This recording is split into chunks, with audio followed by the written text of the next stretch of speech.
আমার কলকাতা নিউজ, কথা হবে সামনাসামনি।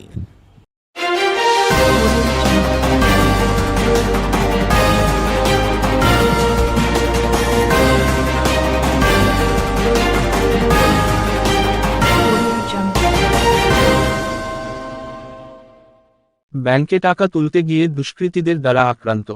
রিষড়া বিজেপি টাউনে সাধারণ সম্পাদক প্রতীক সিং। গতকাল সকালে প্রতীক সিং ব্যাংকে টাকা তুলতে যায়।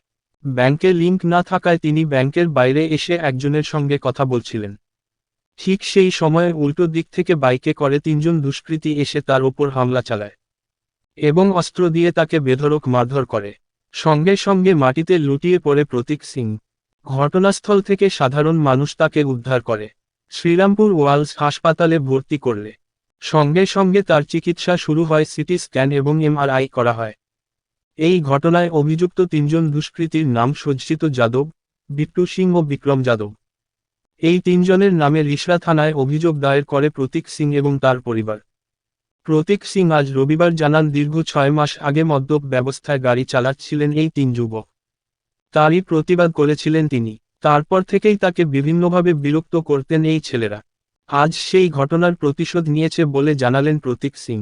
এই ঘটনার পর আতঙ্কিত প্রতীকের মা রঞ্জনা সিং, বাবা রবি সিং। রিষড়া পৌরসভার 11 নম্বর ওয়ার্ডের বিজেপি কাউন্সিলর শশী সিং ঝা ঘটনাস্থলে ছুটে আসেন এবং প্রতীকের সুস্থতার ব্যবস্থা করেন। তিনি জানান, প্রশাসনের দৃষ্টি আকর্ষণ করছি এইরকম ঘটনা যাতে আর কোনোদিনও না ঘটে। অভিযুক্ত দোষীদের যাতে প্রশাসন অতিসত্বর গ্রেপ্তার করে। প্রতীক কি বিরোধী রাজনৈতিক দল করে বলে কি তার ওপর এরকম হামলা চালানো হলো, প্রশ্ন তুলেছে স্থানীয় কাউন্সিলর শশী সিং ঝা। ছেলে আমার এখান থেকে ব্যাংকে গেছে, কার্যকরীতে গেছে, ওখানে লিঙ্ক ফেল করে বাইরে দাঁড়িয়ে আছে। ওদের একটা পাবলিক নর্মাল আমাদের চেনাশোনা, তার সঙ্গে কথা বলছিলেন। দুটো ছেলে ওদিক দিয়ে এসছে, না তর্কাতর্কি করতে লাগলো। তুমি আমাকে ওখানে এরকম বললে কেন, হ্যান করলে তেন করলে। বলে ঠিক আছে, যা আছে পরের কথা, এখন কিছু এসব করো না, যাও তুমি চলে যাও, থানা যাওয়ার আছে থানা যাও। তুমি আমাকে এখানে করতে এসছে কেন, তোমার সঙ্গে তো কোনো আমার ঝামেলা নয়। না তুমি নিজের ওই এরিয়াতে খুব আমি বাইক চালাই, ও চালাই, এরকম করো কেন, হ্যান করো। মানে অবজেকশন করাটা নিষেধ, কোনো জিনিসের অবজেকশন করাটা এখানে নিষেধ। আমি যদি কোনো বুড়ো মানুষ পড়ে গেছে, ওকে তুলে দিলাম, তুলে দিয়ে যদি কুলে নিয়ে যাচ্ছি, সেটা অপরাধ। এখানকার প্রশাসন এরকম দেখছি আমাদেরকে, কি করব। ওই ছেলে যত আছে আমার, এই ছেলে সবার সঙ্গে থাকে, সবাইকে হেল্প করে, সব জিনিসে যায়। হসপিটাল বলুন, আমাদের প্রশাসনের থানা বলুন, যোনখানে দরকার পড়লে যা হোক করে। সবার সঙ্গে মিলে জুলে থাকা কি অপরাধ? এটাই হয়েছে। কটার সময় হয়েছে ঘটনাটা? এটা 11টা 15-20 হবে, ব্যাংক আওয়ার্স টাইমে। কখন জানতে পেরেছেন আপনি? আমি জানতে পেরেছি ঠিক 11:30 পৌনে 12টায়। সন্দেহ কাদের করছে? ওখান থেকে আমি জানতে পেরেছি, আমার একটা শপ আছে, ওখানে আমি বসি, ওখান দিয়ে আমি তাড়াতাড়ি ছুটি, একটা স্টাফও ছুটিয়েছি। দেখছি এখানে এই কন্ডিশন। থানায় গেছেন, থানা থেকে ওয়ালস হসপিটাল, ওখান থেকে রিপোর্টটা বানিয়ে তারপরে থানায় একটা এফআইআর করা হয়েছে। বড়বাবুরাও ছিলেন, সবাই দেখেছেন। অথবা থানা সবাই ছেলেগুলোকে চেনে, ওখানকার থানা সব ছেলেকে জানে। ওদের উপরেও আতঙ্ক হয়েছে, ওদের উপরে হয়নি বলে ওরাও নিজে আপত্তি চলছিলেন। পুলিশ ধরেছে কি তাদেরকে? এখনো কাউকে ধরেনি, কোনো খবর নেই। সন্দেহ কাদের করছে? চিনতে পেরেছেন তাদেরকে? চেনেন আপনারা? চেনেন? আমি তো চিনি না, কারণ যাকে মেরেছে, আমার ছেলেকে মেরেছে, ও সবাইকে চেনে। পুলিশ কিছু জানিয়েছে এই বিষয়ে? কিছু কি বলতে গেলে ও তো বলছে আমার এই ছেলেগুলো খুব বেড়ে গেছে, আমাদের উপরেও, আমাদের কাস্টমারের উপরেও হামলা করেছে। যাওয়ার সময় সবার সঙ্গে সাইকেলে, ওখানে পাড়া প্রতিবেশী বলছেন, পাড়া প্রতিবেশীও বলছেন সাইকেল থেকে যাকে তাকে মেরে দেয়, কিছু হয় না, এ হয় না। তো সবার সঙ্গে এরকম করেই লেগে থাকে, কেউ ওখানে ওকে কেউ হাত তোলে না। কেন তোলে না, কি কারণ এখন অব্দি তো বুঝতে পারছি না। আমাদের প্রশাসন এখানে আছেন, বড় বড় সব বাবুরা আছেন। আপনারা কি চাইছেন? আমরা চাইছি এই জিনিসটাকে ঠিক হোক। আজকে আমার ছেলেকে মেরেছে, কালকে তো আমাকেও তো মারতে পারে, কালকে আমার ছোট ছেলেকেও মারতে পারে, কালকে ওদের অন্য ফ্যামিলিকেও তো ধরতে পারে। এই বাঙুর পার্কের লোক, একটা বাঙুর পার্কের লোক কি এনএস রোড যাবে না? এনএস রোড এদিকে আসবে না? আমি সবাইকে ধন্যবাদ জানাই কি আপনারা এই জিনিসটাকে নিয়ে, যে একটা জিনিসটাকে হচ্ছে, আতঙ্কিত হচ্ছে 2-3টে ছেলেকে নিয়ে। এটাকে খতম করুন। আপনার ছেলেও একটা রাজনৈতিক দলের সঙ্গে যুক্ত রয়েছে, তো সেই ক্ষেত্রে কোনো প্রতিহিংসা থেকে হতে পারে বলে প্রতিহিংসা থেকে মানে কি, রাজনীতিক দেখুন এখন আয়া জেনারেশন এটা বলছে রাজনীতি করতে গেলে সবার সঙ্গে থাকতে হবে। এটা রাজনীতি করাটা তো ভুল নয়, রাজনীতি করাটা ভুল নয়, কিন্তু রাজনীতিকের জায়গাটা হয়, সে নোংরামিটা হয় না, যেই পার্টি থাকুক। কিন্তু এখানে তো নোংরামি বাড়ছে না। এখানকার যে বড় বড় যে আয়াকর্তাগুলো আছেন, ওরাই যদি এরকম বাড়াবা দেয়, ওদের নাম নিয়ে নিয়ে করছে এই ছেলেগুলো। এই ছেলেটা ওই নাম নিচ্ছে, আর কি বলবো। আপনারা কি এখন আতঙ্কিত? আতঙ্কিত মানে আতঙ্কিত হব না? আপনি বলুন না, একটা নর্মাল ফ্যামিলি কি দেখতে পাচ্ছি। কি চাইছেন আপনারা এখন প্রশাসনের কাছে? আমরা এটাই চাইছি, ওনাকে ধরুক, ধরে ওনার মা বাবা আছে, সবাই আছে, সবার সঙ্গে কথা বলুক, ওটাকে শুধরান। না কালকে ডেটা ওটা শুধরানো যাবে না। ওই ছেলে কিছু হবে না, তার ইচ্ছায় 2-4টে আরও এরকম হবে, আর 2জনকে মারবে, বা হয়তো এরকম হাতে পড়ে যাবে, নিজেই মারা যাবে, তখন কী করবেন আপনি? ছেলে ব্যাংকের টাকা তুলতে গেছিলো, এখানে লিঙ্ক ছিল না বলে বাইরে দাঁড়িয়ে ছিল। তারপরে আমি মন্দিরে গেছে পুজো করতে, দেখি ফোন এসছে, ফোনে কিছু বুঝতে পারিনি তখন। তারপর খবর পেলাম যে ছেলেকে এরকম মেরেছে, ওয়ালসে নিয়ে গেছে। তা ঘটনাটা হয়েছিল যে এত রাফ ড্রাইভিং করে ছেলেরা, আপনি মানে রাস্তা ক্রস করতে পারবেন না, ওই নিয়ে অবেশন করেছিল। ও ধাক্কা খেতে বেশি বলে অবেশন করেছিল বলে ওদের সঙ্গে তর্ক হয়েছিল।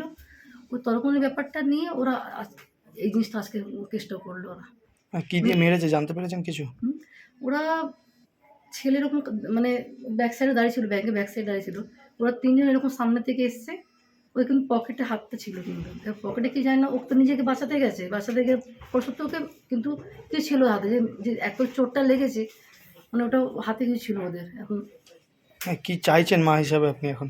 মায়ের সাহেব এটাই চাইছি, দেখুন যে এই জিনিসটা হয়েছে ভবিষ্যতে আর কারোর সঙ্গে না হোক। আর এটা আরও একটু মানে ভালো করার স্টেপ নিক এটার জন্য, যে মানুষ ভালো করে বাঁচতে পারুক, থাকতে পারুক সবার সঙ্গে। মানে প্রশাসনের কাছে জানিয়েছেন? ওখানে জানানো হয়েছে, আমি ওদের মানে এটা সন্দেহ করছি না, ওরা নিজের কাজটা ঠিকই করছে, করবে আশা করছি। কিন্তু জিনিসটা ভবিষ্যতে আর না হোক কারোর সঙ্গে, এটা আমি চাইবো সবসময়। আপনার নাম? আমি 11টা নাগাদ ব্যাংকে গেছিলাম, 11:15 নাগাদ, এই এলাহাবাদ ব্যাংক বিশ্বব্যাংকে চেক উইথড্রল করতে। ওখানে লিঙ্ক ছিল না বলে আমি বাইরে দাঁড়িয়েছিলাম ব্যাংকের পাশে। তো কিছু ছেলে, 3-4টে ছেলে, রোহিত যাদব, বিট্টু সিং আর বিক্রম যাদব, এরা এসে আমাকে একদম মার স্টার্ট করেছে। আর ওরা হয়তো ভেবেছিল আমি টাকা নিয়ে দিয়েছি, কিন্তু টাকা ওরা আমাকে ছিল না, তখন লিঙ্ক ছিল না বলে। তাই অনেক মেরেছে আমাকে। তখন একটা লোক ওখানে দাঁড়িয়ে সে আমাকে বাঁচালো, যার সঙ্গে কথা বলছিলাম। তারপর আমি থানায় যাই, তারপর ওয়ালসে গিয়ে মেডিকেল করিয়ে আবার ওদের নামে এফআইআর করা হয়েছে, লজ নিয়েছে পুলিশের থানায়। কি দিয়ে মেরেছেন? কিছু একটা ধারণা দিয়ে মেরেছে না, খুব জোর আমার এখানে লেগেছিলো, পুরো আমার ব্ল্যাক আউট হয়ে গেছিলো তখন 4-5 সেকেন্ড, মানে পুরো অন্ধকার হয়ে গেছিলো চোখের আগে। যারা মেরেছে তাদের কি চেনেন তো আপনি? হ্যাঁ আমি চিনি, রিসা থানাও চেনে, ওদের ফটো আছে, সব ছবি আছে। ওরা ওই রিসা ওই খাটালের ওখানেই থাকে, ছোটো খাটাল, ওখানেই থাকে। আচ্ছা, আপনার সঙ্গে কি কোনো শত্রুতা ছিল আগে নাকি? আজ থেকে 6 মাস আগে ওরা অ্যাকচুয়ালি খুব এখানে বাইক র্যাশ ড্রাইভিং করছিল। র্যাশ ড্রাইভিং করার সময় আমাকে ধাক্কা মেরে চলে যায়। তখনই আমি রিসা থানায় কমপ্লেন করেছিলাম, আর ওরা থানা ওদেরকে ধরে নিয়ে গেছিলো, হয়তো তার জন্য করছে। আর আমাকে দেখলো ব্যাংক থেকে বেরোচ্ছি, তো টাকা তো আমার কাছে আছে, সেই সুযোগটাও নেওয়ার চেষ্টা করছিল। যখন আপনাকে মারছিল আর কি কিছু বলছিল ওনারা আপনাকে? হ্যাঁ বলছিল, তুমি খুব সেদিন বলছিলিস কেসও করছিল, ততদিনে মারা স্টার্ট। খুবই দুঃখজনক বিষয় এটা, কি সাধারণ মানুষকে এইভাবে আক্রমণ করা হচ্ছে। ও ব্যাংকে গেছিল টাকা তোলার জন্যে, আর সে টাকা তুলতে গিয়ে লিঙ্ক ফেলিওর ছিল বলে ও বাইরে একজন ভদ্রলোকের সঙ্গে কথা বলছিলেন। সেই সময় এই হামলাবাররা এসে 4জন মিলে হঠাৎ করে বিনা কোনো কারণে ওকে মারধর আরম্ভ করেছে। আর খুব খারাপভাবে ইনজিওর্ড হয়েছে, ও মাথায় খুব চোট লেগেছে। আমরা ওর সমস্ত ট্রিটমেন্ট করিয়েছি। আমরা রিষড়া থানাতে এফআইআর দেওয়া হয়েছে, ওনার মা বাবা দিয়েছেন। আর এছাড়া আমরা বলসে নিয়ে গেছি, ওকে ওখানে যাবতীয় সব ট্রিটমেন্ট করা হয়েছে। এখনও ওর ট্রিটমেন্ট চলছে। ওর অবস্থাটা সেরম খুব একটা নয়। ও দেখেছেন আপনারা কিভাবে আক্রান্ত হয়েছে, কতটা ওকে মেরেছে। মানে খুব খারাপ মনে হচ্ছে কি এখানে একটা সাধারণ মানুষ, যদি কোনো রাজনৈতিক দল, আজকে ঠিক আছে ও ভারতীয় জনতা পার্টি করে, ও টাউন সাধারণ সম্পাদক, রিষড়া টাউনের সাধারণ সম্পাদকও, ও বিজেপি পার্টি বা রাজনীতি করাটা কি ভুল তার জন্যে হয়েছে, না কি কারণ আছে সেটা খোঁজ করে প্রশাসন বার করুক, আর অবিলম্বে শাস্তি হোক যারা এই ধরনের কাজ করেছে, এটাই আমরা দাবি জানাচ্ছি। কটার সময় জানতে পারলেন আপনারা এই ঘটনা? আমাকে 11টা 25-এ ফোন করা হয়েছে। যে ভদ্রলোকের সঙ্গে ও বাইরে কথা বলছিলেন, সঞ্জয় পাণ্ডে আমাকে ফোন করে জানিয়েছেন কি দিদি এই বিষয় আছে। আমি যখন যাই তখন দেখি কি ও খুবই খারাপ অবস্থায় থানায় পড়ে আছে। বড়বাবুর সঙ্গে কথা বলে আমরা সঙ্গে সঙ্গে ওকে ওখান থেকে নিয়ে ওয়ালসে চলে যাই। আপনার দলেরই কর্মী, আপনি এসছেন, তার পাশে আছেন, দেখছেন, কি বলবেন? একটা দলের কর্মী বলে আমি ওর পাশে আসিনি। ও একটা সমাজসেবী। ও প্রত্যেকটা মানুষের কাছে, মানুষের সাথে থাকে। ও শুধু ভারতীয় জনতা পার্টি করে বলে আমি ওর পাশে নয়। বহু এরম মানুষ আছে সে হয়তো অন্য দলও করে, কিন্তু ও তার পাশেও থাকে সব সময়। ওকে সবাই খুব ভালোবাসে, ও খুব ভালো ছেলে। কিন্তু কিভাবে কি জন্যে ওকে এইভাবে টার্গেট করা হয়েছে, ও ভারতীয় জনতা পার্টি করছে এই জন্যে টার্গেট করা হয়েছে, না 11 নম্বর ওয়ার্ডের কাজ দেখছে এই জন্য ওকে টার্গেট করা হচ্ছে, বিষয়টা কোথায় কি আছে সেটা একটু তদন্ত করে আপনারা দেখুন কি কেন ওর সঙ্গে এরম করা হয়েছে। আমার কলকাতা নিউজ, কথা হবে সামনাসামনি।